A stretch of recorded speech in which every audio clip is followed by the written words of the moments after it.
Fems, kalau udah deket-deket lebaran gini, wah bunyi beduk ini banyak di mana-mana ya. Nah, suaranya syahdu banget. Widih, tapi mesti kuat dong, harus ya. Tinggal beberapa hari lagi, pokoknya jangan kasih kendor, oke? Tetap semangat ibadahnya.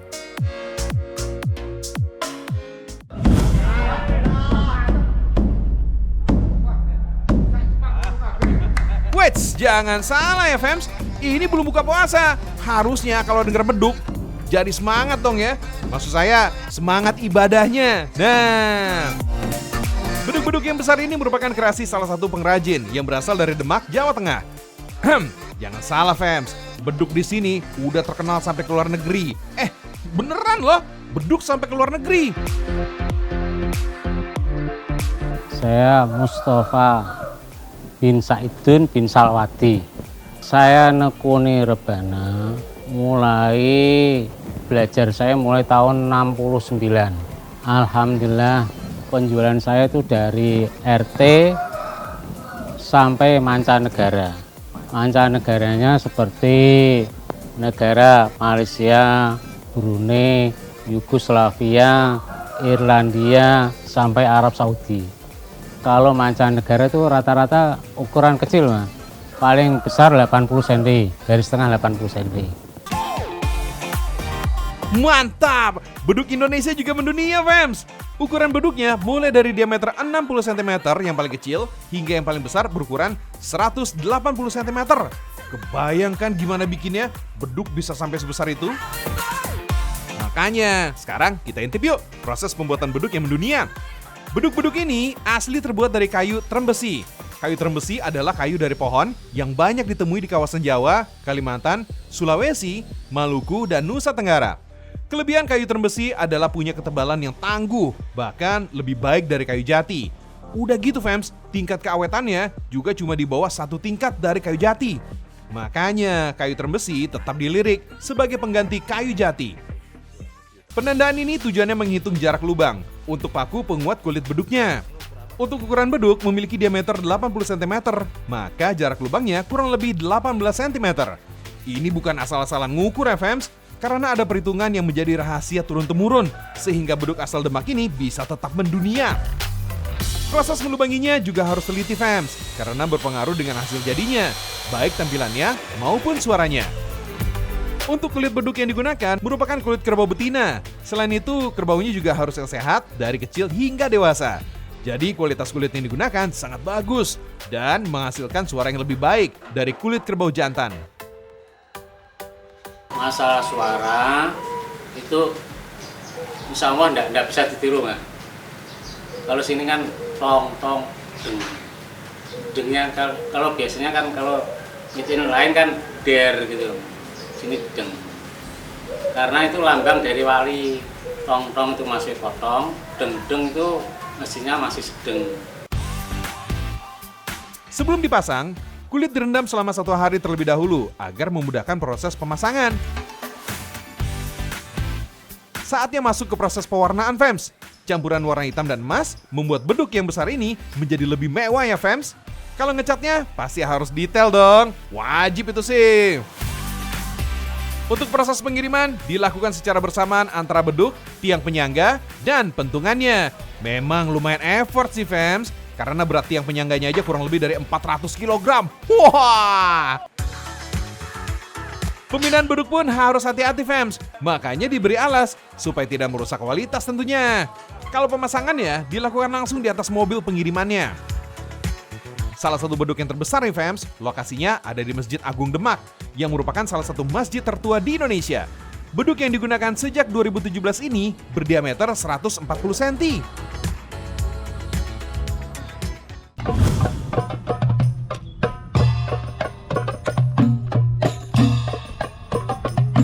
Ini dia Fems, alat musik perkusi yang ramai digunakan. Di Indonesia, rebana pertama kali diperkenalkan pada abad ke-13, pas banget saat masuknya agama Islam. Kalau yang ini, rebana bukan sembarang rebana, fams. Karena rebana asal Indonesia udah jadi barometer di negara-negara tetangga seperti Malaysia, Brunei, Singapura, bahkan hingga ke Timur Tengah. Wih, Indonesia memang mendunia. Salah satu sentra kerajinan rebana ada di Kecamatan Manyar, Kabupaten Gresik, Jawa Timur. Di sini, pengrajin rebana jumlahnya ada ratusan, fams, termasuk rumah produksi milik Pak Haji Imam Bahri. Produksi rebana di sini sudah ada sejak tahun 1999. Untuk bahan baku kayunya, ada 3 jenis kayu yang digunakan.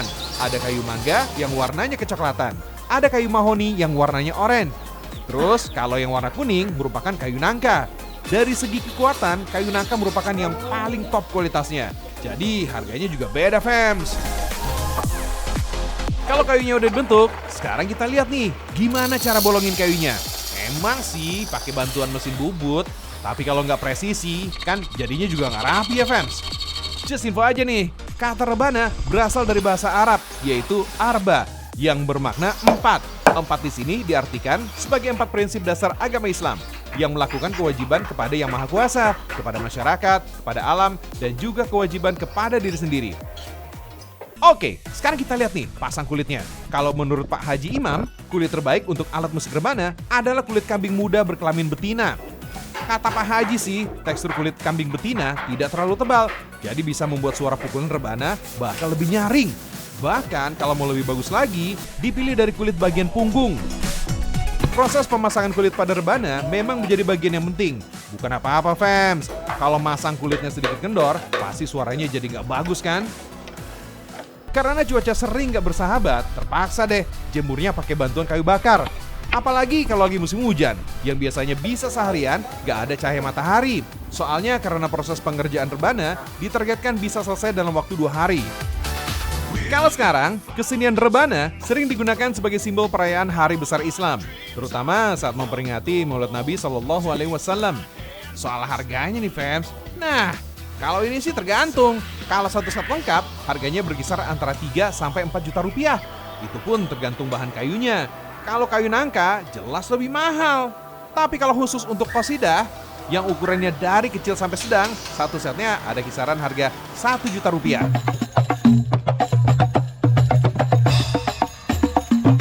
Yang paling penting bukan soal harganya, fams, tapi gimana caranya biar karya anak bangsa ini bisa terus konsisten. Kalau perlu, kita bikin yang lebih mendunia. Amin.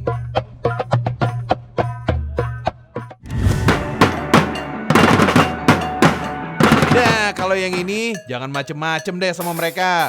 Mereka semua jagoan pukul-memukul dari Sukabumi. Widih, ampun Bang Jago. Bocah-bocah keren ini bukan jago mukulin orang ya, fams, tapi lihat sendiri tuh. Wele-wele, ini baru keren.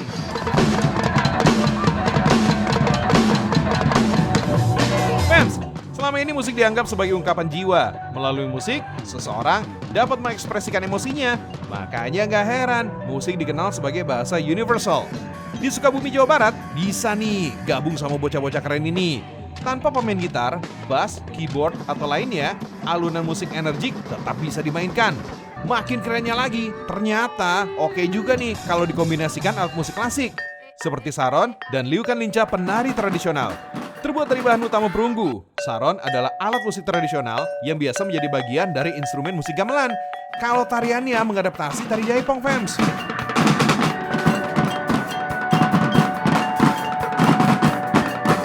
Oh iya, bakat bermusik para drummer cilik ini gak lepas dari tangan dingin seorang guru. Namanya Aris Budiman, atau nama bekennya Aris Garasi.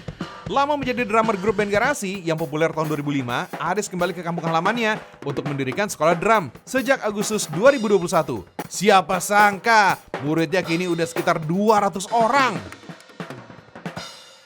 Oke, untuk kategori umur sih sebetulnya siapa aja bisa belajar di AGDS. Tapi memang di sini saya fokuskan untuk anak-anak kecil.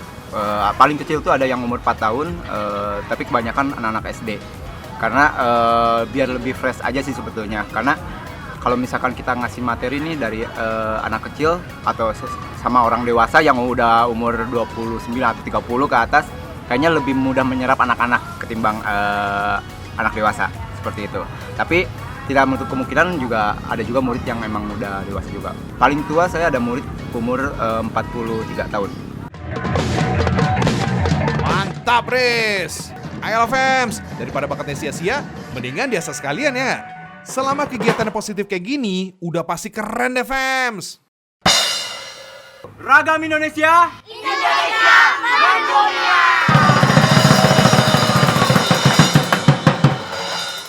Alhamdulillah, udah berapa minggu nih kita puasa nih ya? Udah turun berapa kilo? Wih, tapi biasanya kalau Idul Fitri itu identik dengan kirim mengirim, parcel, hampers. Wah, ini ada nih yang kekinian banget. Mungkin bisa dicontoh kali ya. Nah, seperti apa sih? Yuk, kita simak sama-sama yuk. Ini nih, parcel kekinian untuk Idul Fitri nanti ya. So, here we go.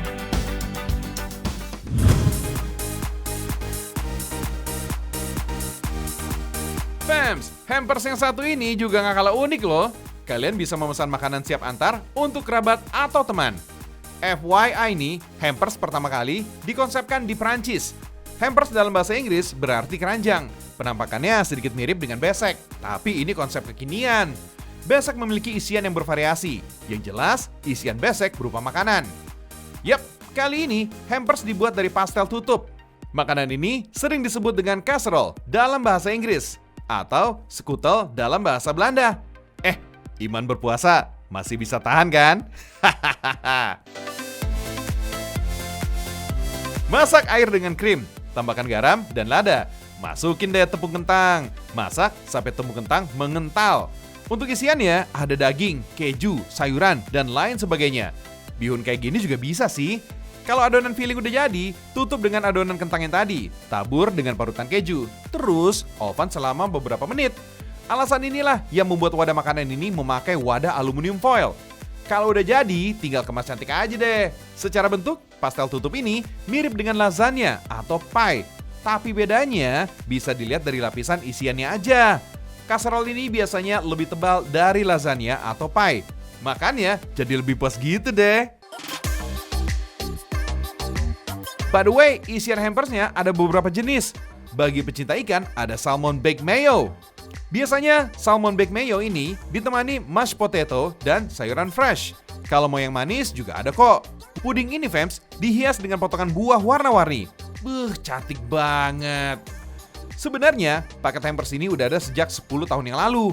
Tapi dulu kurang banyak peminatnya. Karena wabah COVID-19 merebak, jadi melejit deh hampers kekinian kayak gini. Gak cuma sebagai hampers lebaran, tapi bisa juga jadi menu catering resepsi atau seserahan pernikahan. Dalam sehari, ada ratusan hampers yang bisa dibuat. Isiannya juga bisa di-custom sesuai permintaan pelanggan. Selain di Jakarta, hampers ini juga bisa dikirim keluar kota. Meluncur!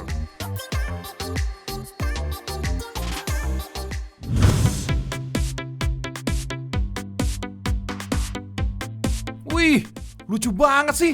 Kok bisa ya? Kaktus dihias di dalam botol gitu ya? Kenalin ya, Fems, ini terrarium kaktus. Terrarium adalah media atau wadah dari kaca transparan yang berisi tanaman. Awalnya terrarium dibuat untuk metode penelitian tanaman. Makanya terrarium ini juga disebut laboratorium biologi mini. Tapi seiring berjalannya waktu, terrarium ini dijadikan menjadi hiasan rumah. Cocok juga loh dijadikan hampers lebaran. Tuh lihat, cakep-cakep banget ya hasilnya.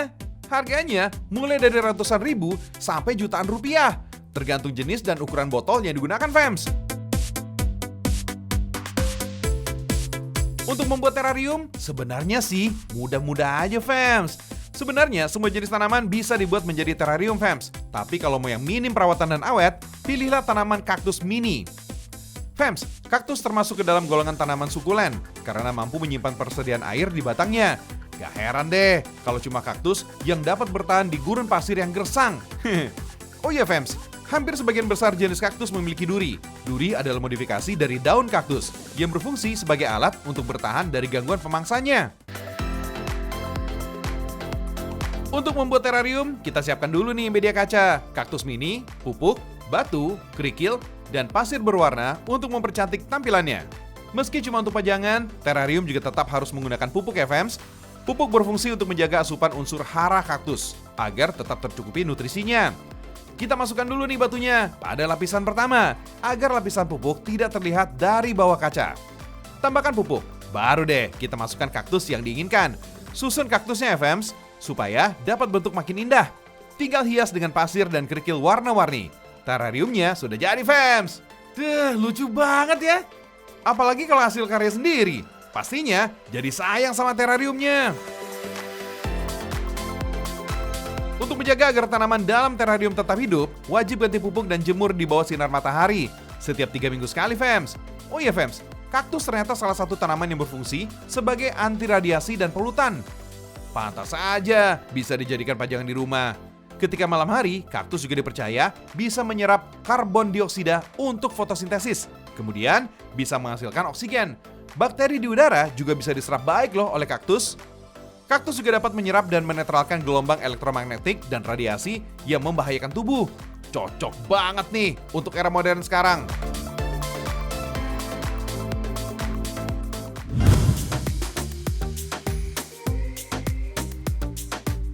Lihat nih, hampers yang satu ini kekinian banget ya. Sebagai pengusaha hampers dan parcel, Kak Sarah harus kreatif melihat kondisi pasar dan kebutuhan konsumen. Salah satunya adalah menciptakan parcel dan hampers dengan tambahan isian yang unik. Fams, parcel dalam bahasa Inggris punya arti sesuatu yang dibungkus kertas dan dikirim menggunakan pos. Biasanya ini ditujukan untuk sebuah paket yang biasanya dibungkus kertas. Sedangkan hampers adalah sebutan untuk keranjang anyaman, biasanya berukuran besar dan digunakan untuk mengangkut barang atau makanan. Di Indonesia, pengertian ini mengalami pergeseran makna. Tapi ya, nggak apa-apa lah ya. Yang penting tujuan keduanya sama, untuk menyambung tali silaturahmi dan menjalin keakraban dengan orang terdekat. Wow, kece badai ya fams. Semua produk-produk yang digunakan ini berasal dari industri lokal. Ada yang dari Surabaya sampai Jawa Tengah. Bahkan keranjang anyaman didatangkan khusus dari Lombok. Parcel-parcel buat lebaran kali ini temanya Thematic Dynamic Hampers. Semua ada ciri warna-warni pastel, serta kartu dengan grafis gambar ceria. Untuk harganya sendiri berkisar dari Rp485.000 hingga Rp2.500.000, tergantung isian serta besarnya parcel. Oh iya, kalau kalian ingin membuat parcel sesuai keinginan pribadi alias custom, boleh juga loh. Usaha ini sudah dijual melalui beberapa toko online, serta media sosial fans. Jadi nggak heran deh, setiap produk yang ditawarkan pasti akan difoto dahulu secara detail, biar para konsumen bisa lebih bebas memilih produk yang diinginkan. Untuk pengiriman pun sudah menjelajah ke seluruh Indonesia loh, keren!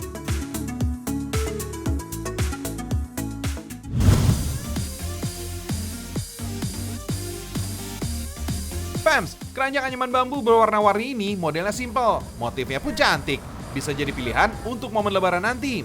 Ukurannya pas banget untuk naruh kue-kue kering seperti ini.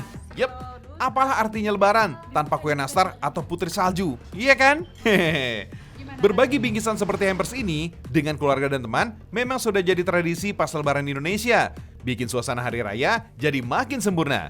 Hampers anyaman bambu ini berasal dari Banyuwangi, tepatnya di Desa Gintangan, Kecamatan Rogojampi, Kabupaten Banyuwangi.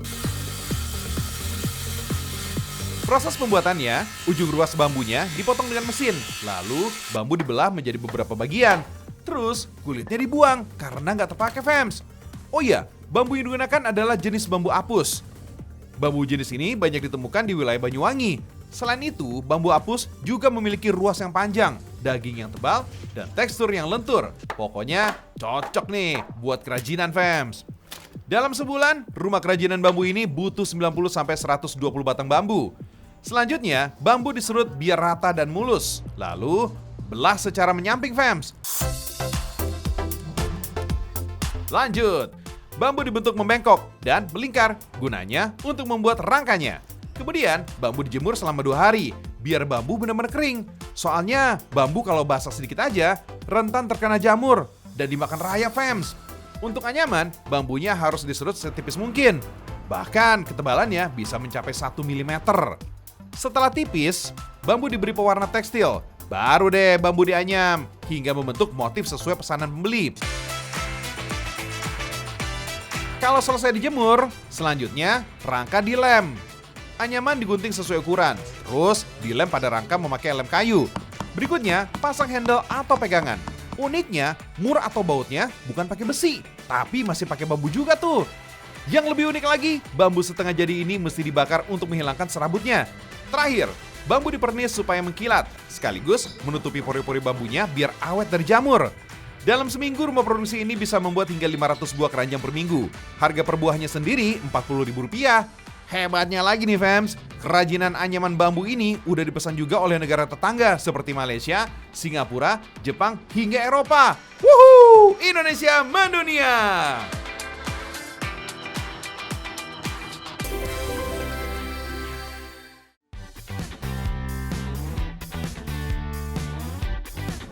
Jadi gimana fams? Udah nentuin mau kirim parcel ke siapa? Joy juga nggak nolak kok kalau dikirimin hampers, biar makin akrab gitu. Saatnya Joy pamit undur diri. Saksikan Rekam Indonesia karena Indonesia mendunia. Bye!